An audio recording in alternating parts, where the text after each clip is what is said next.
உலக மக்கள் எல்லோருக்கும் வணக்கம். சிவம் ஜோதிடம் வாயிலாக நான் உங்கள் ஜி கோபால் பேசுகிறேன். இன்னைக்கு பேசக்கூடிய பலன் என்ன அப்படின்னா, செவ்வாய் பகவானுடைய பெயர்ச்சி. இந்த செவ்வாய் பகவானுடைய பெயர்ச்சி ஆகப்பட்டது ஏப்ரல் மாதம் 2ஆம் தேதி ஆரம்பிச்சு மே மாதம் 11ஆம் தேதி முடிகிறது. கிட்டத்தட்ட 40 நாட்கள். அப்ப இந்த செவ்வாய் பகவான் ஆகப்பட்டது கும்பத்தில் இருந்து பெயர்ச்சியாகி மேனத்துக்கு அந்த செவ்வாய் பகவான் வருகிறார். அப்போ பாத்தீங்கன்னா இந்த செவ்வாய் பகவானுடைய பெயர்ச்சி ஆகப்பட்டது மகர ராசிக்காரர்களுக்கு எப்படி இருக்கும், இதை பத்தி தான் இந்த வீடியோல நம்ம தெளிவா பார்க்க போறோம். அப்போ மகர ராசிக்காரங்களுக்கு 4ஆம் இடம், 4ஆம் இடத்துக்குரிய கிரகம், அதாவது 4ம் 11க்குரிய கிரகம் செவ்வாய் பகவான் உங்களுடைய ராசியிலிருந்து 3ஆம் இடத்தில் மேனத்துல அந்த செவ்வாய் பகவான் இருக்கிறார். யாருடைய வீட்டுல? குருவுடைய வீட்டுல. அப்ப அந்த செவ்வாய் பாத்தீங்கன்னா குரு பகவானுக்கு நட்பு கிரகம். அப்ப நட்பு கிரகம் ஒரு நட்பு ஸ்தானத்தில் அமரும் போது கண்டிப்பாக நல்லதை செய்வாரா கெட்டதை செய்வாரா அப்படின்னா, நல்லதை செய்யக்கூடிய பொறுப்பில் அந்த செவ்வாய் பகவான் இருக்கிறார். அப்போ அந்த செவ்வாய் பகவானுடைய அனுகிரகம் என்ன? உங்களுக்கு வீடு, மண்ணுமனை, சொத்து, புதிய வாகனங்கள், தாய் சம்பந்தப்பட்ட இடமும் அந்த 4ஆம் இடத்துக்குரிய கிரகம் செவ்வாய் பகவான். அப்ப எவ்வளவு விஷயத்துக்குரிய கிரகம் குருவுடைய வீட்டுல ஒரு நல்ல பொசிஷன்ல இருக்கிறார். அப்ப இதனால என்ன நடக்கும் அப்படின்னா, மகர ராசிக்காரர்களாகப்பட்டது இப்ப குரு 6ஆம் இடத்துல இருந்து உங்களுக்கு பாத்தீங்கன்னா நண்பர்களும் எதிரிகள் ஆவாங்க. உறவுகளால் நல்லா போயிட்டு இருந்த மாமச்சன உறவு, ஒரு அண்ணன் தம்பி உறவு, அந்த உறவுல கூட பாத்தீங்கன்னா இன்னைக்கு ஒரு திருப்தி இல்லை, ஒரு மனஸ்தாபங்கள் மன கஷ்டங்கள் வந்திருக்குது. அது போக ஒரு சிலருக்கு உடல்ல பிணைப்பீடைகள், ஹாஸ்பிட்டலுக்கு கொண்டு போய் போட்டு அவங்களுக்கு பாத்தீங்கன்னா கடன் வாங்கி கஷ்டப்பட்டு செலவு செஞ்சுட்டு இருக்கிறாங்க. அப்ப இதனால பாத்தீங்கன்னா பாதிக்கப்பட்டுத்தான் அந்த மகர ராசிக்காரர்கள் இந்த பீரியட்ல இருக்கிறாங்க. அப்ப அவர்களுக்கு இந்த செவ்வாய் பகவான் ஆகப்பட்டது 3ஆம் இடத்துக்கு வருவது, 11ஆம் இடத்துக்குரிய கிரகம், 4ஆம் இடத்துக்குரிய கிரகம் 3ஆம் இடத்தில் போய் குருவுடைய வீட்டுல அந்த செவ்வாய் பகவான் உட்காரும் போது உங்களுக்கு நல்ல ஒரு மாற்றத்தை, அப்ப இந்த 3ஆம் இடம் என்பது என்ன? முயற்சி ஸ்தானம். அப்ப நீங்க எண்ணிய எண்ணங்கள், நீங்கள் எதிர்பார்த்த அந்த நிலை, இதற்கு முன்னாண்ட கஷ்டப்பட்டும் நம்ம உழைத்தும் நல்ல பேர் வாங்க முடியல, நாம நினைச்ச இடத்துக்கு ரீச் ஆக முடியல. எவ்வளவு கஷ்டப்பட்டாலும் ஒரு படி மேலேறினா 4 படி சறுக்கிட்டு தான் போயிட்டு இருக்கிறோம். அப்போ பாத்தீங்கன்னா இந்த மாதிரியான குறைபாடுகள் மீண்டும் நம்மளுக்கு வருமா அப்படின்னா கண்டிப்பாக வராது. அப்ப அந்த செவ்வாயுடைய பெயர்ச்சியாகப்பட்டது மகர ராசிக்காரர்களுக்கு, ஏன்னா அந்த மகர ராசியில தான் செவ்வாய் பகவான் உச்சம். அப்ப அந்த உச்சம் பெறுகிற அந்த செவ்வாய் பகவான் ஆகப்பட்டது உங்களுடைய ராசிக்கு 3ஆம் இடத்தில் குருவுடைய வீட்டில் இருக்கும்போது உங்களுக்கு நல்லதைத்தான் செய்வார். அது போக பாத்தீங்கன்னா அந்த குருவுடைய அந்த செவ்வாய் பகவானுடைய பார்வையாகப்பட்டது உங்களுடைய ராசிக்கு 9ஆம் இடத்தில் அந்த செவ்வாய் பகவானுடைய பார்வை, 10ஆம் இடத்திலும் அந்த செவ்வாய் பகவானுடைய பார்வை, 7, 8 அப்படிங்கிறது அந்த செவ்வாய் பகவானுடைய பார்வை.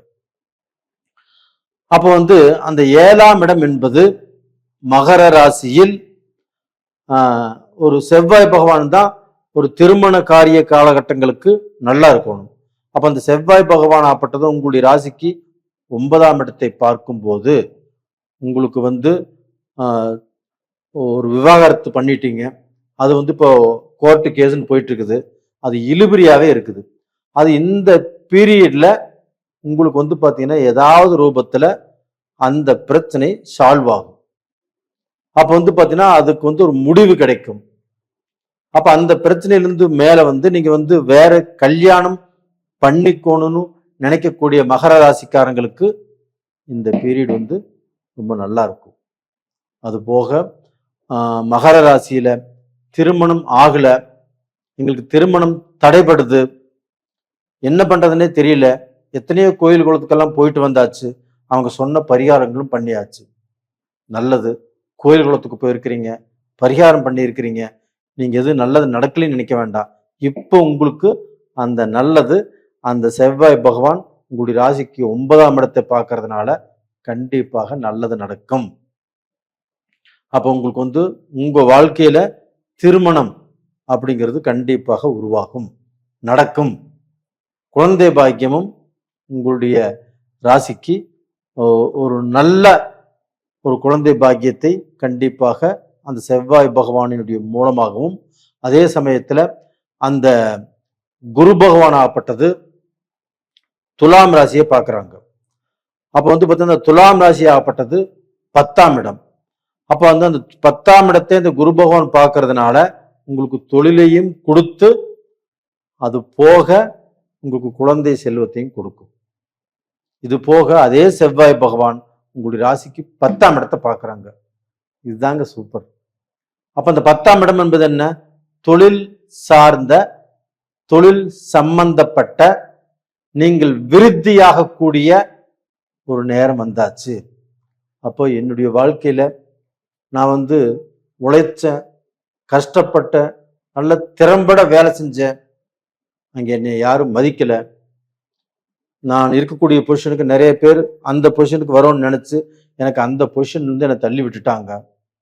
அதுவும் ஒரு பிஸ்னஸ் பண்ணியும் ஒரு வியாபாரம் பண்ணியும் படிப்படியாக மேல வந்த என்ன திடீர்னு ஒரு சர்க்கிள் வந்து அதுலயுமே நான் நல்லா இல்லை. அப்ப அந்த வியாபாரம் நல்லா இருக்குமா, நான் என்னுடைய கடனை கட்டுவேனா, நான் வந்து கொடுத்த வாக்கை காப்பாற்றக்கூடியவன், இங்கே என்னுடைய வாக்கை காப்பாற்ற முடியாமல் போய்விடுமோ அப்படிங்கிற சூழ்நிலை. அப்ப இந்த சூழ்நிலையில இருந்து ஏதாவது மாற்றங்கள் வருமா அப்படின்னு நீங்க கேட்கறது, நீங்க ஆதங்கத்தோட பார்ப்பதும் எனக்கு நல்லா புரியுது. கண்டிப்பாக மகர ராசிக்காரர்களே, நீங்க இந்த பீரியட்ல கடனை கட்டுவீங்க, அந்த கடன்ல இருந்து கண்டிப்பாக வெளியில வந்துருவீங்க. உங்க மனசுக்கு ஒரு திருப்தியும் ஒரு சந்தோஷமும் கண்டிப்பாக கிடைக்கும். அதுல ஒரு சின்ன டிஸ்டர்பன்ஸ் உங்களுக்கு இருக்குது. இந்த செவ்வாய் சனி சேர்க்கை இருக்குது இல்லையா, இந்த செவ்வாய் சனி சேர்க்கையாகப்பட்டது உங்களுடைய ஜாதகத்துல வந்து ஒருத்தருக்கு வந்து செவ்வாயும் சனியும் ஒரு இடத்துல இருந்தால் கண்டிப்பாக அது ஆகாது. அப்ப உங்களுக்கு எந்த இடத்துல இருக்குது? 3ஆம் இடத்துல. உங்களுடைய முயற்சி, நீங்க எடுக்கக்கூடிய காரியங்கள்ல வெற்றி, இந்த மாதிரி இடத்துல இருக்குது.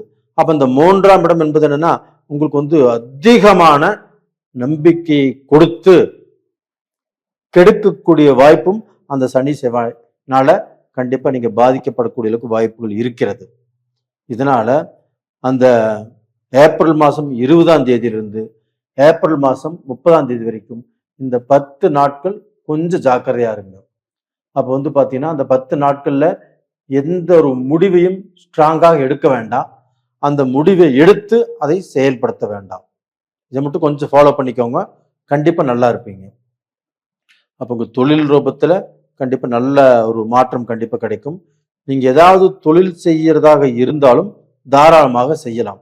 ஏன் சொல்றேன் அப்படின்னா, உங்களுக்கு வந்து பாத்தீங்கன்னா சுக்கிர பகவான், அந்த சுக்கிர பகவான் அப்படிங்கிறது மேசத்திலிருந்து பெயர்ச்சியாகி ரிஷபத்துக்கு வர்றாங்க. அப்போ வந்து பாத்தீங்கன்னா ஏப்ரல் 21 இருந்து அந்த ஏப்ரல் 30 வரைக்கும், அந்த ஏப்ரல் 21 அந்த சுக்கிர பகவான் பெயர்ச்சி ரிஷபத்துக்கு வந்துடுறாங்க. அப்ப அந்த ரிஷபத்துக்கு வரக்கூடிய சுக்கிர பகவானால் கண்டிப்பாக உங்களுக்கு அந்த 5ஆம் இடம் சுக்கிர பகவான் உங்களுக்கு நட்பு கிரகம். அது போக அந்த சுக்கிர பகவானால நீங்க வந்து நல்ல பொசிஷனுக்கு கண்டிப்பாக வருவீங்க. யாருக்குமே 5ஆம் இடம் ஸ்ட்ராங்கா இருக்கணும். அந்த 5ஆம் இடம் தான் உங்களுக்கு சுக்கிரனுடைய வீடு. அந்த சுக்கிரனே 5ஆம் இடத்துக்கு வரும்போது நீங்க நல்லா இருப்பீங்க, எந்த குறையும் இல்லாமல் இருப்பீங்க. அப்ப இந்த டயத்துல நீங்க வழிபட வேண்டிய தெய்வம் எது அப்படின்னா, இந்த செவ்வாய் பகவானையே நீங்க பாத்தீங்கன்னா மனதார வழிபடுங்கள். அது போக சிவன், இங்க எந்த ஊர்ல சிவன் கோயில் இருந்தாலும் திங்கட்கிழமை நாள்ல அந்த கோயிலுக்கு போயிட்டு அந்த சிவன் பகவானை வணங்கி வாருங்கள்.